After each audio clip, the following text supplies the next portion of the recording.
Hello, everybody, again. We have over 270 guests from around 40 countries joining us today for this masterclass talk from the Royal College of Art and Design for Good Academy. Before I introduce you to our esteemed guests, please allow me to cover a couple of housekeeping items. Today's webinar is being recorded. We will be able to share a link with you after the event. We aim to have an interactive session and we invite you to ask questions by using the Q&A button. And please use the chat button if you have any technical difficulties regarding the webinar. Without further ado, please join me in welcoming Sandy and Terry. I'm going to hand you over to Sandy, who is going to start today's conversation. Thank you. Thanks, Joe, and thanks to the RCA for hosting us today. And hi, everybody. Thanks for joining the Zoom today.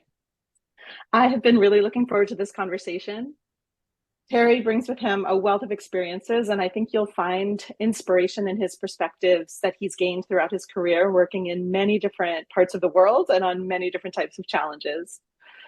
I was listening to Roman Mars the other day. He's the host of the 99% Invisible podcast. And Roman does a really great job unpacking the stories behind products and experiences to help us understand what it took to get there. And in the session I was listening to, he offered a really simple but profound definition of design. He said that his definition was that it was about making life better and providing joy. But of course, while we may agree with that, some of us may agree with that, we also all know that achieving that is really not very simple at all.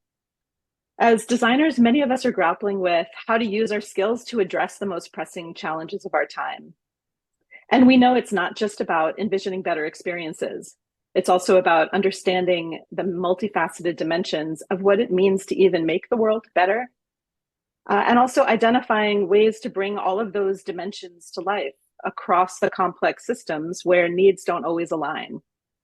And this involves collaboration and co-creation and engineering and aligning with business imperatives, in addition to understanding the needs of people and the needs of the planet.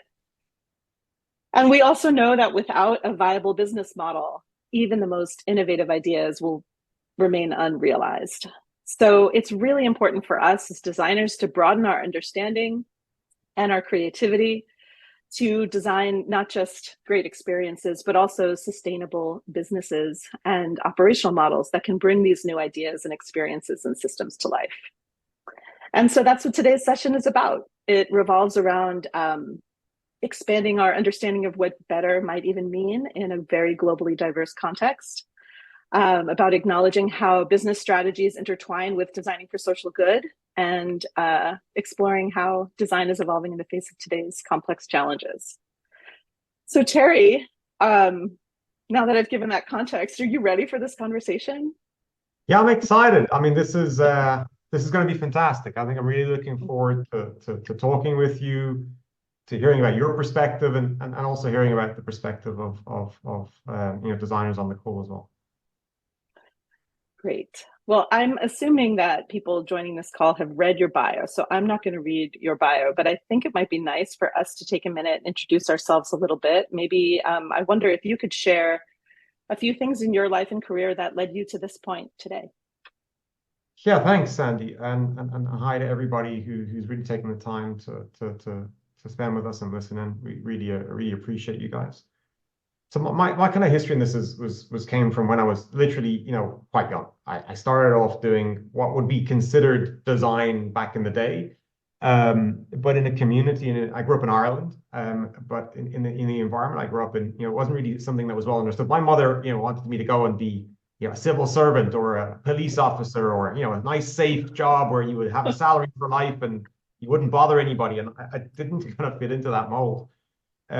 So I kind of came through kind of my early education with really little interest in what I was learning at school, but really passionate about kind of problem solving, visual design, form design, and a variety of other things. And that wasn't necessarily a wise choice for a young man growing up in where I was in working class Dublin. So being a designer at a young age was not good for your health. So I ended up being kind of moving into boxing. And the only two things I've really done successfully since I was 12 have been a career in design and probably a less successful career in boxing.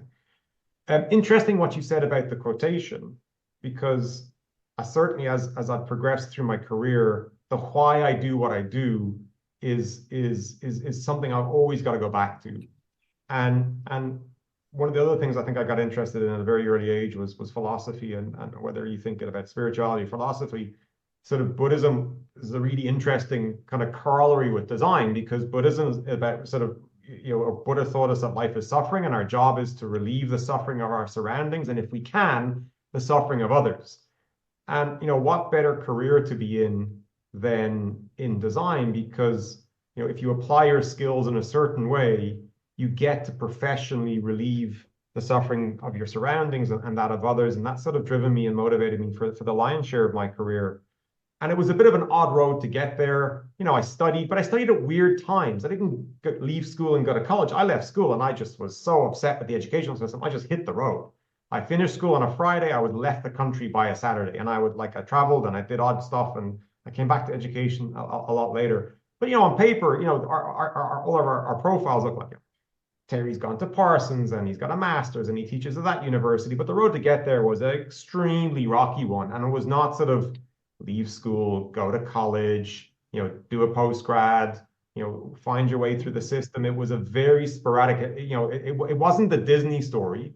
It was more like a Quentin Tarantino movie where you're jumping between scenes but I got to where I got to, and I'm very grateful for the fact that I did, because at a certain point, okay, well, you have the experience, you have the education, how do you meld those things together? And I've always had a fascination with emerging economies. I grew up in a very fringe society. So Ireland's the fringes of Europe, and where it was very different to the mainlanders in the UK and the continentals in Europe.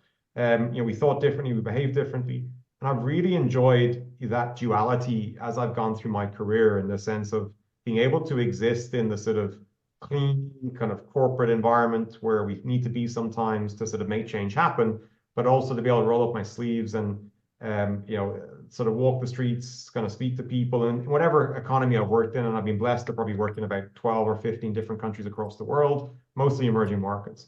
So that sort of like duality between kind of being able to navigate those two kind of somewhat different sort of environments has really, I think, helped me, in my trajectory, to the point where I kind of currently blessed to kind of work with the really skilled team of designers at Nedbank, and we'll talk a bit about that later on, but that certainly is kind of how I got there. So not the obvious routes, and it often finds like what's on paper and the actual storyline behind it are quite different. So that's sort of my kind of synopsis as to how I got to where I got to. I suspect yours is not that dissimilar. Your background I often found to be really interesting. I'd love to hear about that as well. Thanks, Terry. I love hearing about how you have had many experiences throughout your career, and I feel like I love that you both have design and boxing, and it makes me want to like do a side session on the overlaps. And I feel like we have a few side sessions we could have based on a lot of the thoughts that you've got based on your experiences. So I'm happy to share some of my context. I started my career as a graphic designer, and I designed brand identity systems and information systems and interactive systems. And I always kind of joke, you'll note there's a common word in there. I tend to think in systems. I was never the best at the one-off logo, but I always really enjoyed how that applied across a system. And as I was working as a designer, I spent about 6 years teaching design to fifth grade students in a public school in San Francisco. And then I shifted over to teaching at a university, working with undergrads. And while I was there, I had the recognition that there's a lot of problems in education. I mean, you even talked about that like the stress of school, or the misalignment with school, or the box that school put you in, or whatever caused your experience to end on a Friday and get out of Dodge on a Saturday. A lot of people feel really alienated by the education systems that we're going through. And while I recognized that as a problem, I didn't really know what to do about it. And so I took a year off to study, to just kind of reimagine my career, recognizing that I was a designer. If I saw a problem, I sort of felt the need to do something about that problem, but didn't really understand what it meant to do something about that. as a graphic designer. And I ended up going to a program at Stanford that was about learning about how people learn and how to design for that. And I was thrilled because I was like taking a year off after working for many, many years. And I just really wanted to be in school learning. But of course, in my graduate program, we had to have an internship. And I was like kind of annoyed at that because I just wanted to be learning at school. So I decided that I would make the internship the easiest part of my year. And I took an internship at IDEO. So 15 years later, I became the CEO of IDEO. And in that time, I went from intern to building up our organizational change practice to then founding and building our education and learning practice. And in that practice, we worked all around the world designing learning tools and technologies and schools and school systems. And to me, most importantly, we also helped build the tools, programs, and communities to help the sector innovate for itself. Because that system is owned by the people who are in it. And it felt really great that we could help create some high fidelity proof points that change is possible. But most importantly, we needed creative muscles everywhere because to evolve the system, it has to happen from within. So now I'm on the board of Design for Good. So this is something that you and I have in common. And we're also, I'm also collaborating with leaders who are looking to expand their work more directly in ways that benefit society. So that brings me to today. I wonder, I just mentioned that you and I have Design for Good in common. I wonder if we should spend just a minute talking about what Design for Good is and maybe shift a little bit to talking about the Sustainable Development Goals and some of the problems that there are out there in the world. I'm curious because you are in a specific context, I guess we all are, but you're in a specific context, how you think about designing for social good from the context that you sit as a designer working in a bank in South Africa.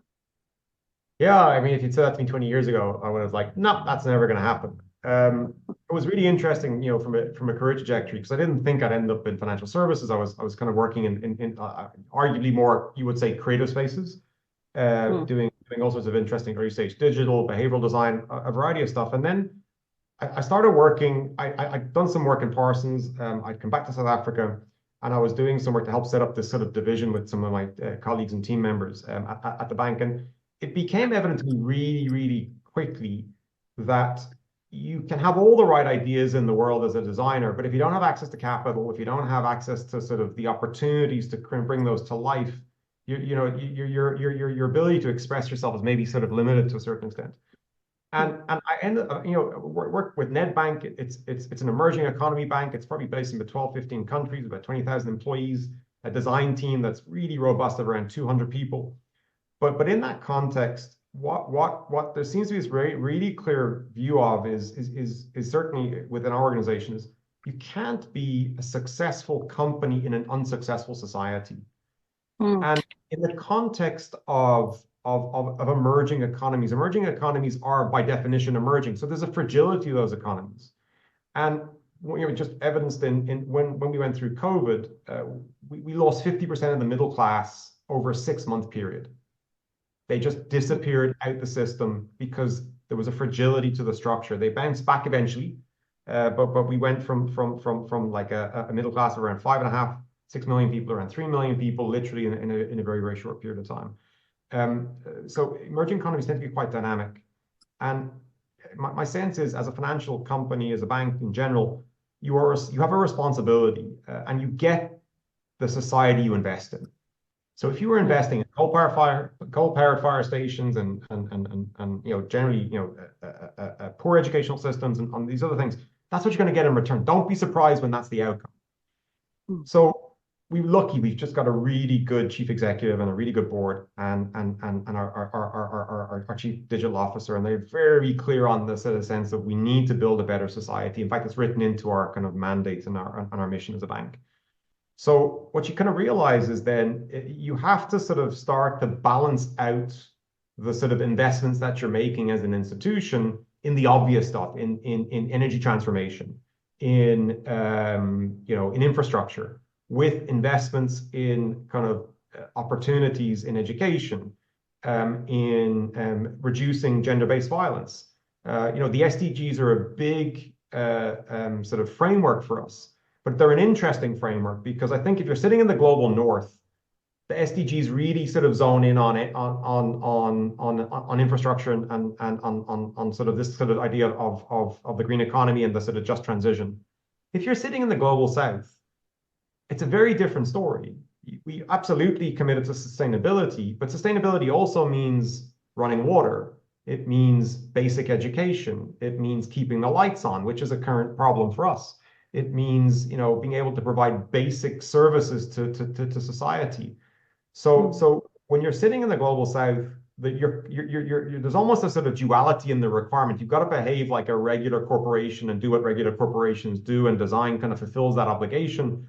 But you've also got to be mindful of the fact that what the decisions that you make and the investments that you undertake are quite significant in terms of the impact on their society. Maybe less so in a Western-based or global North economy. So that duality, I think, is something I've observed quite a lot.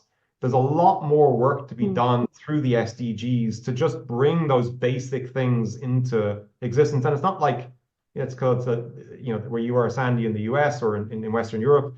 It's not like there aren't challenges that have to be addressed. And there's not challenges with inequality, and there's not challenges with education, and there's not challenges with gender-based violence and a variety of other issues. But they're certainly amplified in sub-Saharan Africa, maybe parts of South America, parts of Asia, and other you know, kind of regions of the world.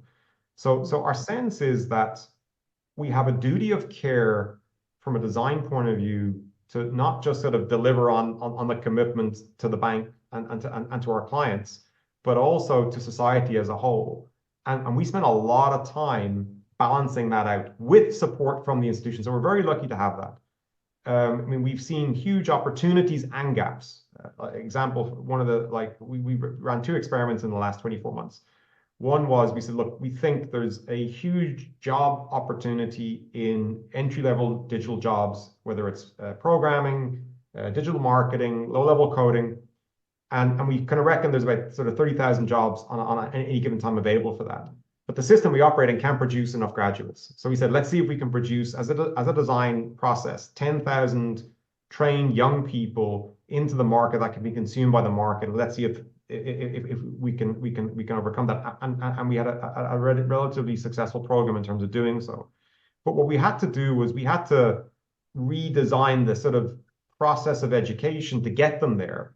Because, you know, one of the key things that we acknowledge in an emerging economy is no shortage of talented young people, but their ability to access opportunity is usually limited. So we find that we're not necessarily solving for the educational module. That's usually taken care of. But how do you get them access to Wi-Fi? How do you get them a device that they can learn on? How do you get them into a safe, secure space where they can have a meal at the end of the day so they can learn?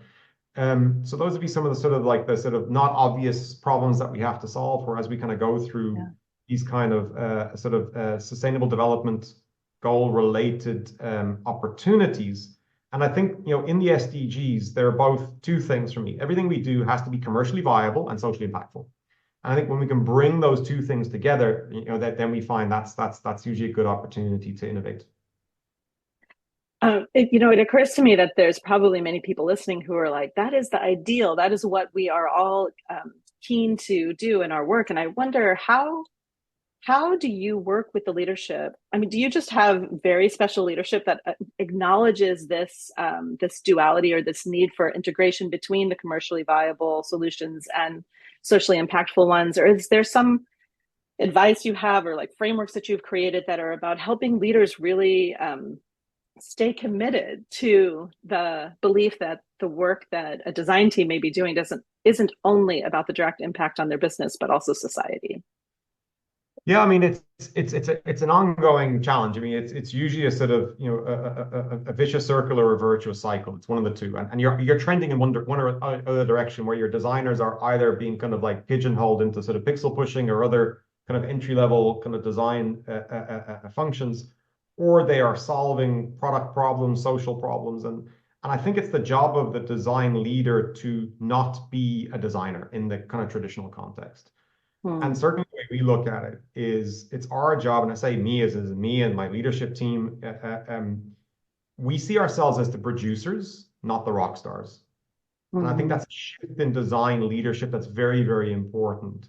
It's great to see designers who are shooting the lights out and who are, doing great things and designing great product, and maybe they've got a support team behind them. But if you're trying to change a system, you can't do that because it's short-lived. And we kind of, our sense is who are, like a music producer can only be successful if he or she has acts and stars who are shining in the market. So we look as the organization, as the executives in the organization, they're the ones that need to shine, not us. So we're very intentional around how we position ourselves. So that's the first thing. I think the second thing is, I think it's important to acknowledge that we probably don't provide the right training to our designers to become competent design leaders. A lot of them have to sort of like go it alone. I mean, for example, one of the things I've had to learn is a very hard lesson that sort of spreadsheets are the love language of business. Nothing happens without spreadsheets. Problems to solve, epics, sort of, identity systems over their heads. Spreadsheets are the love language of business. And I've got to learn to talk to the CFO. And I've got to learn to talk to him about capital, risk, capital investment, return on investment. And I've got to be able to master, master is probably a strong word. I've got to be able to have a competent understanding of the working mechanics of business in order to create a pathway for good design to happen. And we talk about products and we talk about projects, we're talking about, hold on, we're putting capital at risk if we don't really do the research correctly and we don't design the product in an appropriate way. Do we agree that? And often that your best friends become the financial people because they kind of understand you're trying to de-risk the capital that's being deployed. And that applies to both a commercial project, equally to a social program. And I think one of the reasons social programs through organizations are not as well funded as they could be is that we tend to sort of back the idea, not understanding that capital is agnostic. It's not necessarily concerned about where it goes. It will follow the path of least resistance, meaning low risk. And I think consequentially, it's our job to really work the business model side of the product or the project or the social impact program that we want to do in order to give surety to our colleagues who are supporting us, who are backing us, that we're kind of doing the right thing. I love that. I wonder if there are a few examples that you could share with us that you've worked on where you've really been able to accomplish that. Sure. I mean, I think we probably cite a lot of examples in our own organization that maybe people wouldn't know about, but certainly one of the things that program we've done on education, I think was a good example where we've recently managed to do, well, there's a couple. One of them was on education, where we recently managed to kind of like move quite a large number of young people who had no formal sort of post or undergraduate education. They come out of school, they didn't know what to do, and we were able to go, all right, if we can get you trained up by supplying you with the equipment. In fact, we repurposed their offices in 3 cities across the country to allow them to come in. We were able to feed them. We were able to provide them Wi-Fi, a laptop. They would get skilled, and then they could get deployed into the job market and get absorbed up. Now, instead of funding another organization to do that, we were of the view that says, hold on, the model we're going to approach this with is we have all of the infrastructure that we need. We have hundreds of laptops lying around. We're a big organization. We've got workspace. No one's coming in because it's after COVID. We have everything. Why do we need to go buy that in? Let's invest in just repurposing that for this particular program. And literally in terms of, we would look at it and saying, that's all sunk cost. We don't have to spend any money. The only money we actually spent was in building a front end kind of platform to talk to young people in the country. And that's not a particularly costly thing to do. And a little bit of sort of social marketing to get them to respond in. So we're sort of pivoting the sense of working from the perspective of abundance, which is we probably think we have everything we need. We just need to reconfigure those things in a different way to get them out into the market. I think if I think about this idea of also sort of finding fit, and we are obsessed about this in our organization. We're obsessed about the difference in the relationship between kind of problem solution fit and product market fit. So when we talk about problem solution fit, this is I think kind of like the secret sauce of a lot of very successful certainly technology companies. And we see this all the time. We see very good people identify a problem and a solution to that problem. And on paper, in terms of value proposition, looks fantastic. Yeah. There's a world of difference between a good value proposition and a good product. This idea of finding product market fit where it has utility, your customers are telling you they want to use it. They're sharing feedback with you on how to tweak it. That's typically what we obsess over. And things I've noticed is that ability to communicate financially has helped us to accomplish a lot more product market fit than we maybe would have done in another organization, because we're able to go, slow down, guys. If we don't get this if we don't really serve the need of the user, and if we don't develop a solution that they are passionate about and willing to recommend to others, we're putting a lot of investment into something that's not, even going to have the possibility to scale. And I think that sort of product market fit model is a really interesting one. There's some really good examples of that in terms of kind of what we've seen in the market. I think my favorite one, because I'm obsessed with it, is NutriBullet. Okay. NutriBullet for me is probably one of the product categories or the products in that category that found the best fit. So NutriBullet, very simple, and many products of a similar in that category came into the market around the same time, and they all had the same problem solution fit. We see a problem. People want to make healthy smoothies. We're shifting to a more kind of healthy lifestyle. We have a solution. We have a device that can solve for that. And there was another company at the time called Juicero. And Juicero went, hold on, we're going to follow the Nespresso model. We're going to provide you with a very expensive machine, and then we're going to sell you sort of freeze-dried capsules that you'll put into your machine and kind of juice those up. And interesting, they both started in the same year with roughly the same amount of capital. One did not find product market fit at all, which was Juicero, and it liquidated after a period of time because there was no demand for the product in market, but there was for the concept. Where NutriBullet just scaled from strength to strength to strength, because what they realized was the product market fit was actually, we want to open the fridge, we want to get whatever vegetables, fruits are kind of trending towards going off. We want to kind of juice them quickly, and then we can knock back a fresh shake right out of the can. And those little insights are made the world of difference between sort of a product that had problem solution fit and product market fit. And I think that's one of the lessons, certainly when I'm talking to designers, is that we really emphasize really strongly. I think we often see this in the development space as well. Recently, there's a beautiful architectural and design firm in London called Foster and Partners, and they've worked with the Rwandan government to build these drone ports across Rwanda and Central Africa. And it's a very interesting project, because if you're in Central Africa and you look up in the skies, what do you see? Absolutely nothing. Why? There's no airplanes. It's a huge part of the world with no air traffic. And what they realized was it's much easier to build drone infrastructure than road infrastructure. I was up there a couple of maybe 24 months ago, and I was out on a recce, and I was sort of driving out. In fact, I was in sort of northern Rwanda, southern Congo. I was driving through that part of the world, and then I came back 24 hours later. The road was gone. Why? Because the road conditions and the weather conditions are so dramatic. It made road infrastructure a very expensive process. But then you've got this opportunity around drone infrastructure, which was the government's view was we need to build infrastructure. Problem solution fit, product market fit. Actually, we're going to leapfrog the status quo.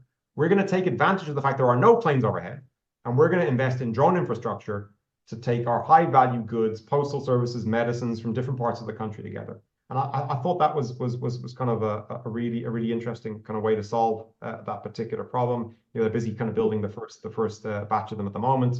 And certainly it's been a global kind of case study, because they're one of the first, counterintuitively, Rwanda, one of the first countries in the world to really lay down proper infrastructure for drone transportation, because it's of a necessity to them from an infrastructure point of view.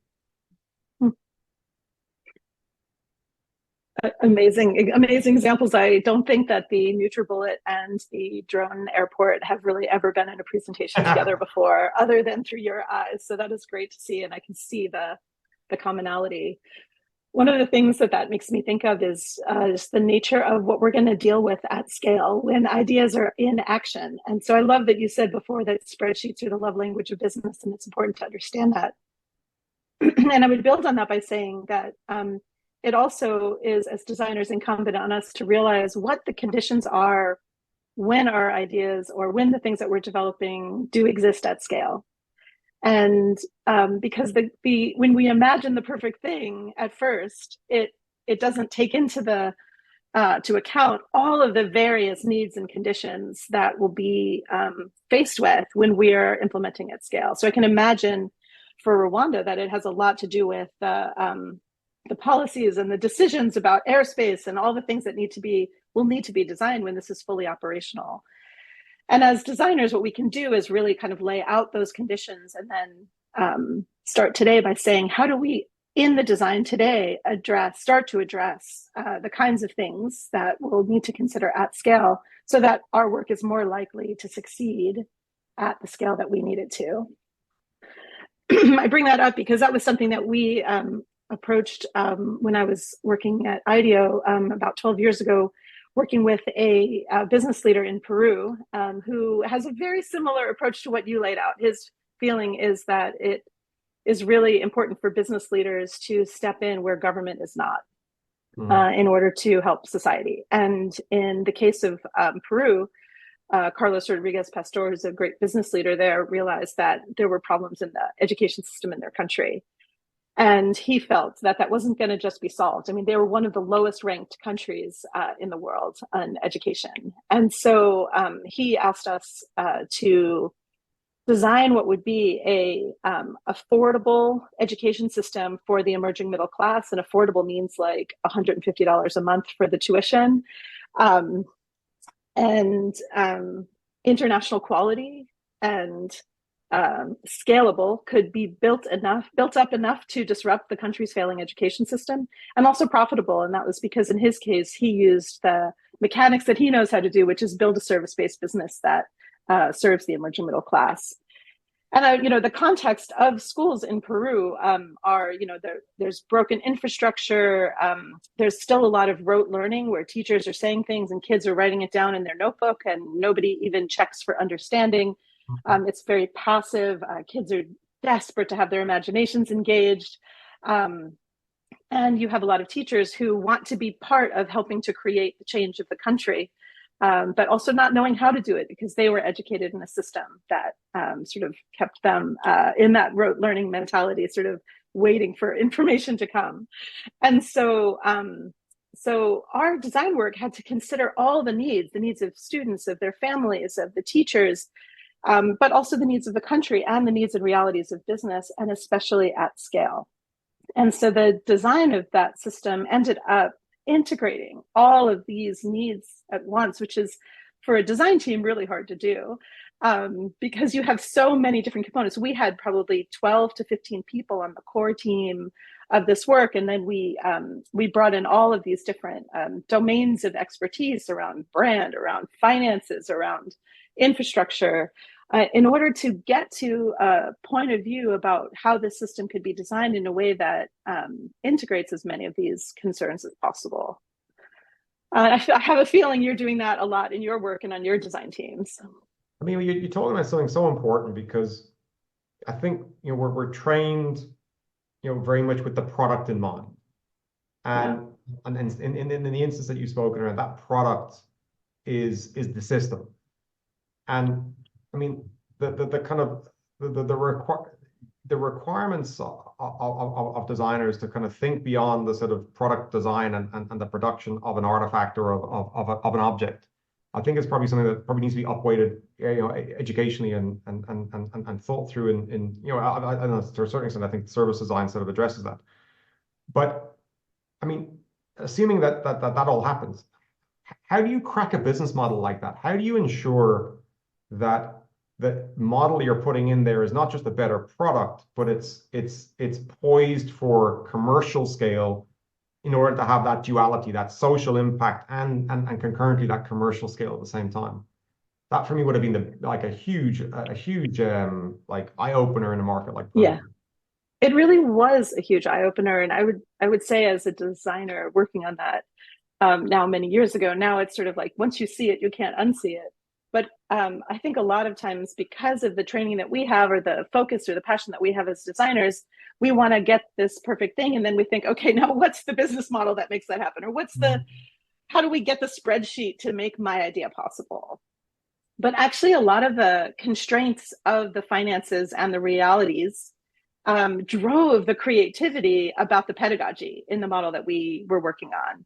So I think there's something to really understanding that design isn't necessarily central, and then everybody else figures out how to make our work happen. Design is central because it integrates everybody's expertise into something that becomes coherent as a system, that the finances and the constraints of the business actually can drive our creativity in terms of the experiences that we're creating, and vice versa. And we can design that in a way that is all integrated. Sure. It brings to mind a similar example, similar problem to solve, but tackling it from a different perspective. And not unfortunately one that we were not involved in funding, but a project I've been really passionate about for a number of years, which is in Kenya. It's called the Kio Kit. And one of the things I've observed in the educational system, or educational systems, in general, is you kind of this kind of traditional view where, we want the infrastructure, we want the desks, we want the electricity, we want the trained teachers, we want all those things to land before we can suggest that we can progress with good education. And again, it's like this idea of finding product market fit and business model fit, I think was quite appropriate. There's this wonderful design collective in Nairobi who came up with this idea of a Kio Kit, which is a sort of a box of tablets that it charges via a car battery or via solar. It's an incredibly robust model, incredibly robust product, and it can be kind of wheeled out. The content caches overnight. It can be wheeled out and shared with any team or any teacher in any classroom in any part of the world at a moment's notice. So it's not, in other words, it's leapfrogging the need for infrastructure. It's leapfrogging the need for electricity, for lighting, and a whole range of other things. And I think it's what's been really interesting is it's what I would call kind of, it's this idea of product market fit is had we try to kind of tackle kind of that problem in a traditional way, we'd want to build a school, we'd want to layer in classrooms, we'd want to bring in kind of electricity, bring in Wi-Fi. And that's a very difficult thing to do at scale, considering 80% of the world's population is still living in relative poverty. So this is the kind of global South construct. So there really is a demand for solutions where you can just sort of design with local conditions in mind, exactly like you've explained in Peru, where you're able to conceptualize programs and products that really solve for what's in front of you. And it's interesting, I'm really lucky to work in a lot of countries, and I've spent a lot of time kind of teaching in those countries as well. And if you go into a school, there's no shortage of technology, but it's all locked away in a storeroom then in the back because it doesn't work anymore. Because it wasn't designed for the tough conditions, and this is totally. No, the biggest problem is no one ever remembers to plug stuff in. That's the biggest constraint. They plug it in, and then you get sort of either no electricity or electricity surges that blows the stuff. You get dust, which creates kind of friction. So we really do need to kind of conceptualize design solutions that are not about importing a product or importing a model from elsewhere. It's really around bringing designers to where the problem exists, and then solving with those kind of local conditions and local ideas in mind. And I think this idea of business model fit, and that's a part of it, is really, really critical. And certainly one of the things I've noticed is certainly in the investment space, is that products are products.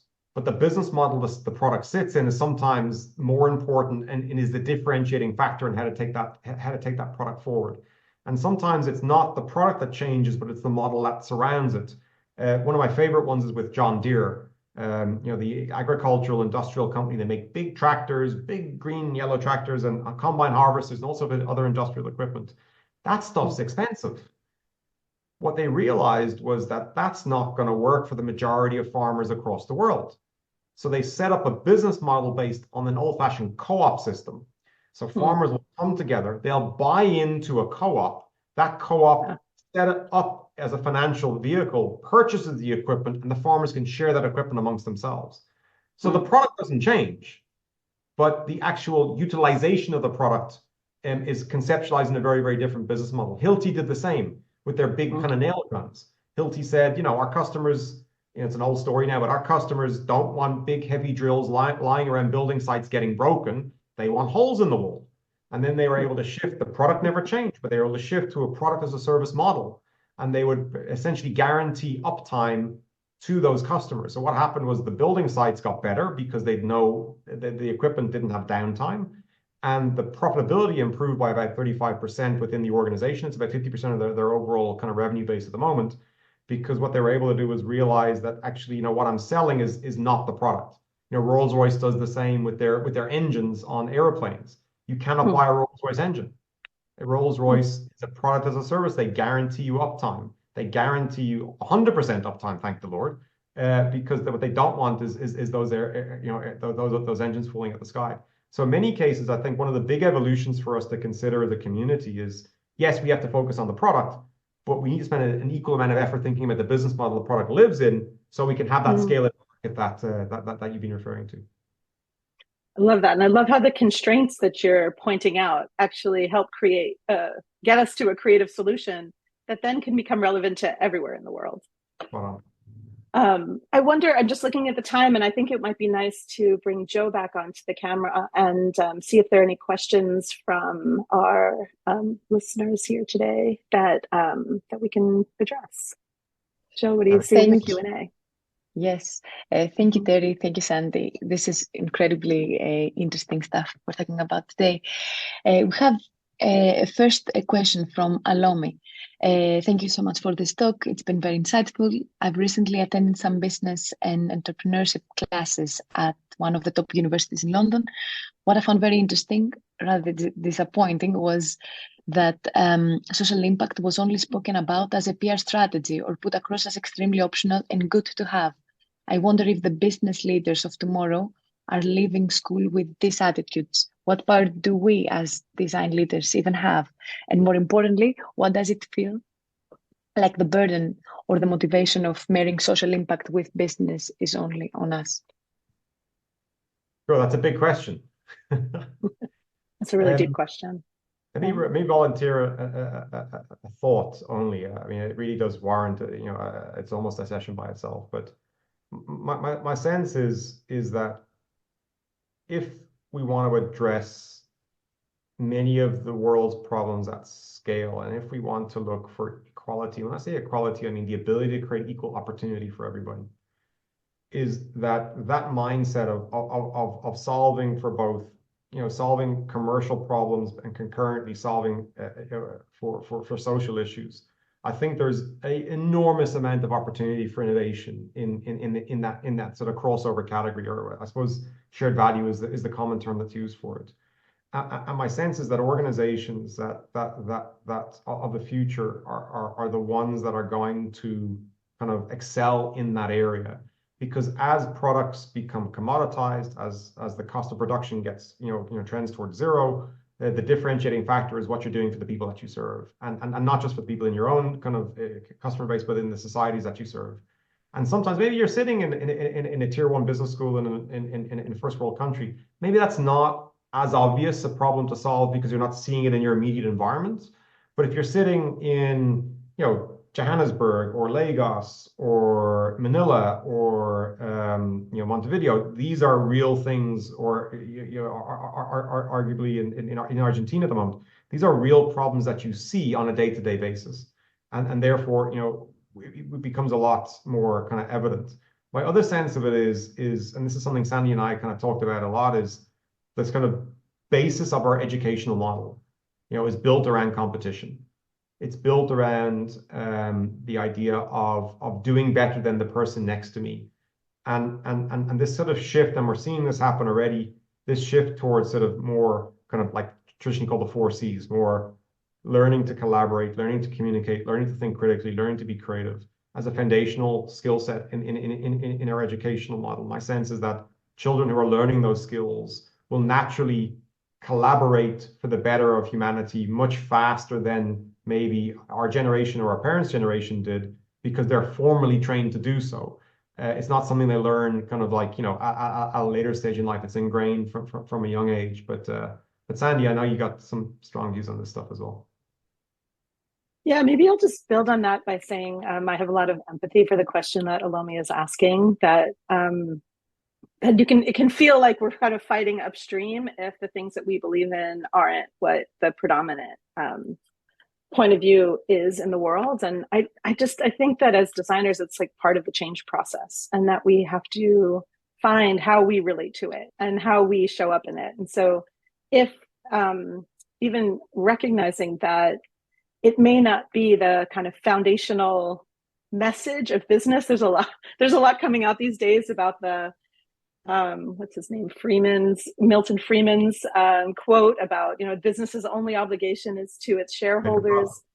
Yeah. And that there's a lot now that's like where people are becoming conscious that has put us in a pretty bad place in certain cases, or created a lot of the problems that we have today.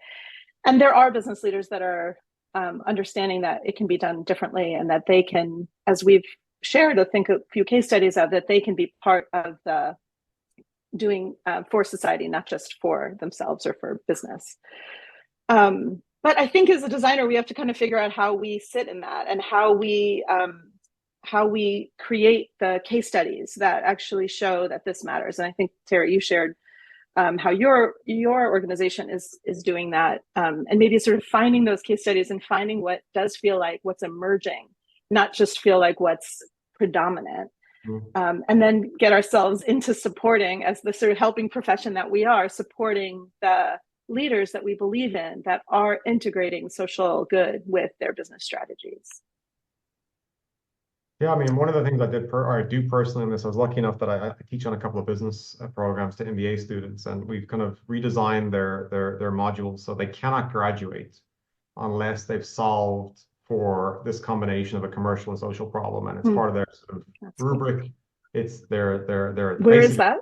It's a place called GIBS, the Gordon Institute of Business Science. It's one of it's in Johannesburg, and they cannot graduate unless their syndicate assignment is marked above a certain level, and they have to have solved for both concurrently. So, while we try and deal with the bigger systemic wicked problem change, I'm like, well, what can I do in my lifetime? It's to drill the MBA graduates that I see every year into thinking around these things are both they're not mutually exclusive, I think is a key thing. And I think business has been trained to think that way. It's either or, and it's an and. And I think that's certainly something we can do in our respective practices quite easily.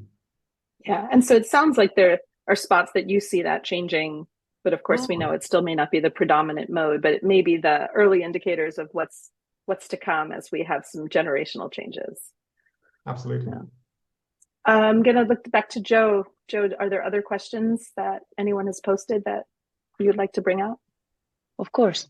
The next one is from Bamsi.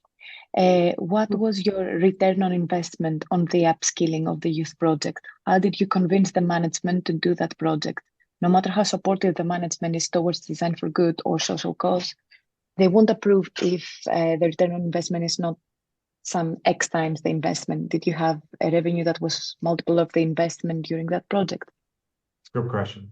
So we use that project as a Trojan horse to sort of prove the concept. So the purpose of that project was to say, let's treat it as a pilot. Let's see if we can lowball the cost side of things, but get kind of sort of extraneous benefit coming at the far side. And we needed to do that because we needed something called credit modeling.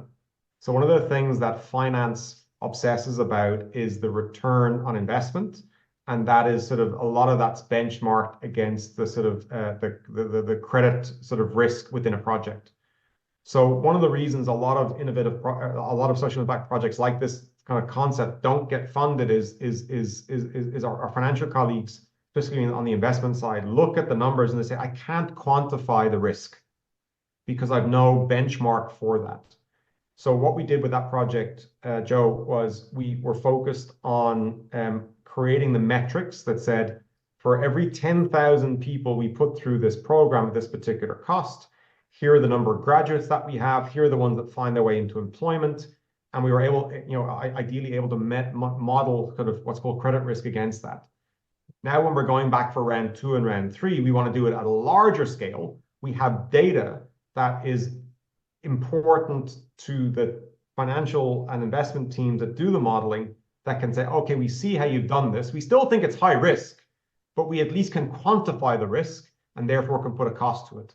And then what we typically do is in the next round, because we want to go big, we want to be able to offset that with maybe some donor funding, some social impact funding. So it's just around, again, creating, instead of having a blank space, irrespective of good or bad, from a credit modeling point of view, it gives us results that we can have a meaningful conversation on. And then we know, okay, well, you're not going to fund it unless I get 50% guaranteed by a social impact investor. Now let me go do that.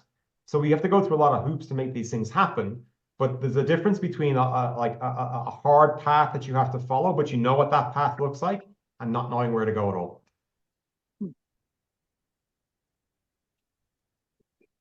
I think we can go through one more question. It's from Elaine. Leading design teams is exhausting at times. How do you take care of yourselves? How do you recharge? Sandy, that's on you. Well, it's really true. Leading design teams can be exhausting.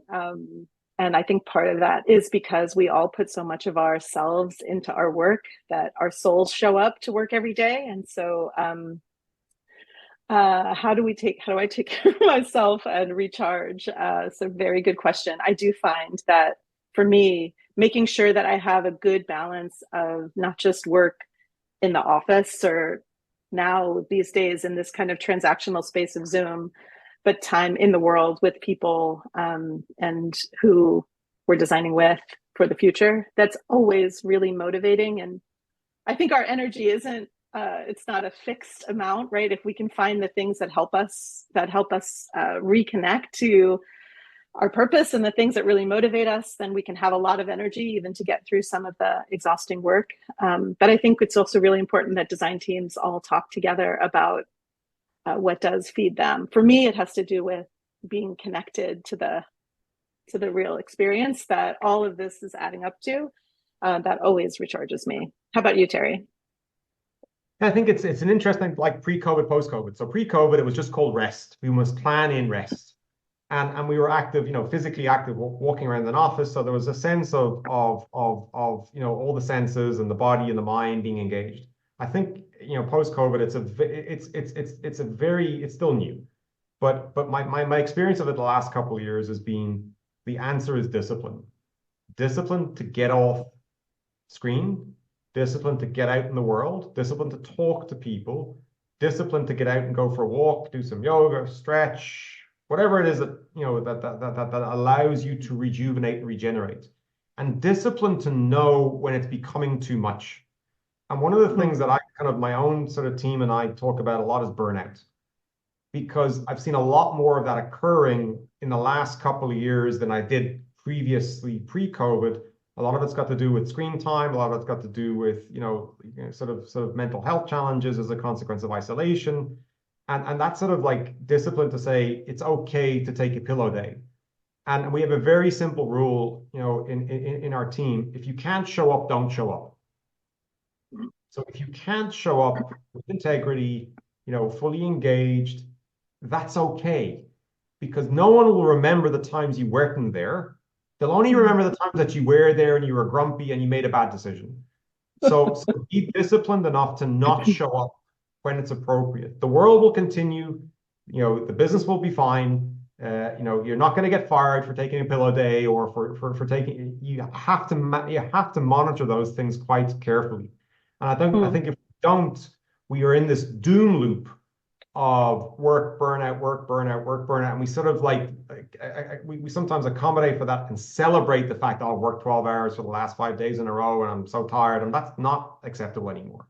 You have a duty of care to yourself, to your family, to your community to show up. And from a design point of view, it's a high cognitive functioning profession.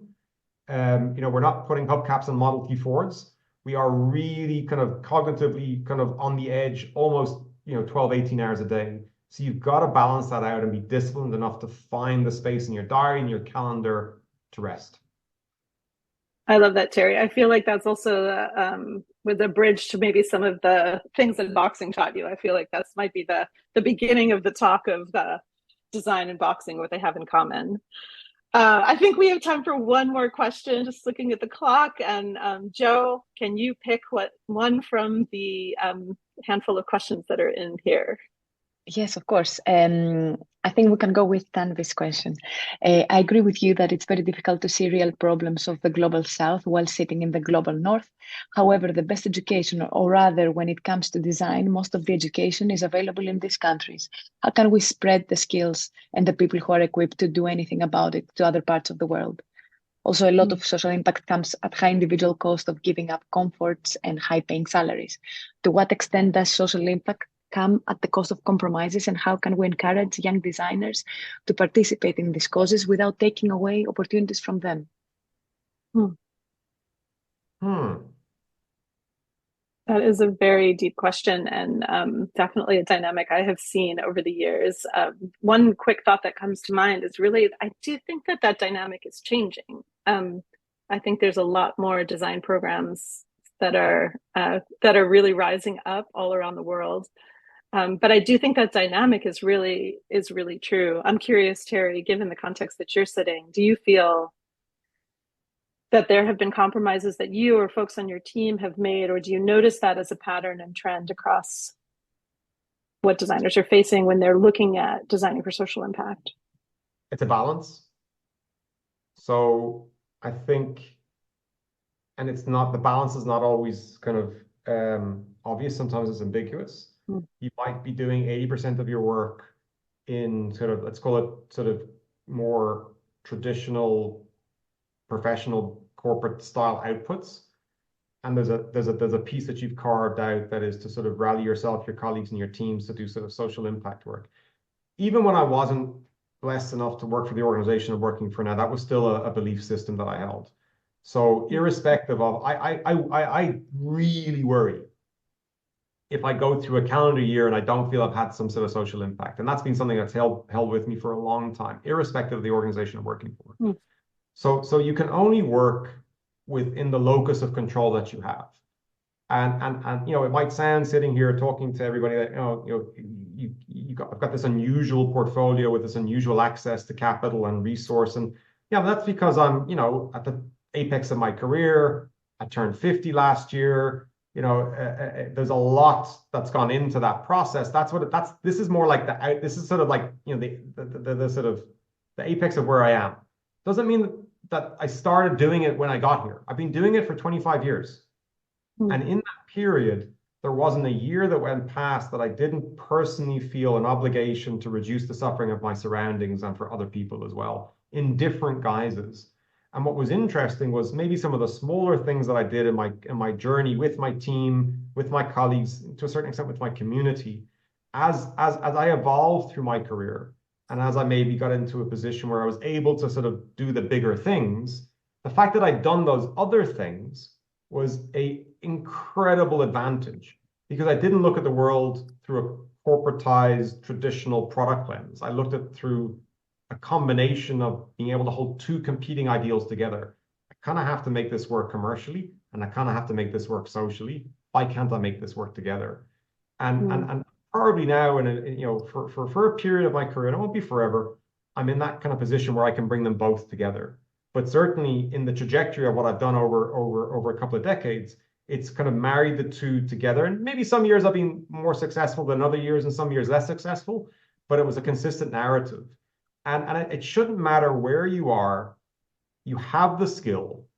And if you look at the world as an abundant resource that can provide what you want within reason, then my contention is that, you know, you may not find it in your organization today, but you'll find it in your community, and you can bring those two things together. And that's a beautiful trajectory to take forward in your career. And certainly when we recruit, we want to see people who have done both. We want to see the portfolio with all the cool stuff. We also want to see what you've done to impact the world around you. All right. Well, Terry, that feels like we're at the top of the hour. So I'm just going to turn it back to Joe. Thank you for a great conversation. It's so nice to spend time with you, and appreciate the questions that have come in. And just again, thank you, everybody, for this great conversation. Yeah, thank you, Sandy. This was really easy and it was joyful, and I hope we get to do it again. I think there's you could call this part one of a episode one of a series. And thank you to RCA for being kind enough to host us as well. Yeah, thanks everyone. Thank you to everyone who joined us for today's talk. Sandy and Terry, we really appreciate your time and sharing your insights and expertise. Thank you to the RCA and the Center for Good Academy for hosting the series of free masterclass talks. As I said earlier, we will share a link to the recording of the session with everyone who registered for the event. Thank you for your time and have a wonderful rest of your day. Goodbye, everybody.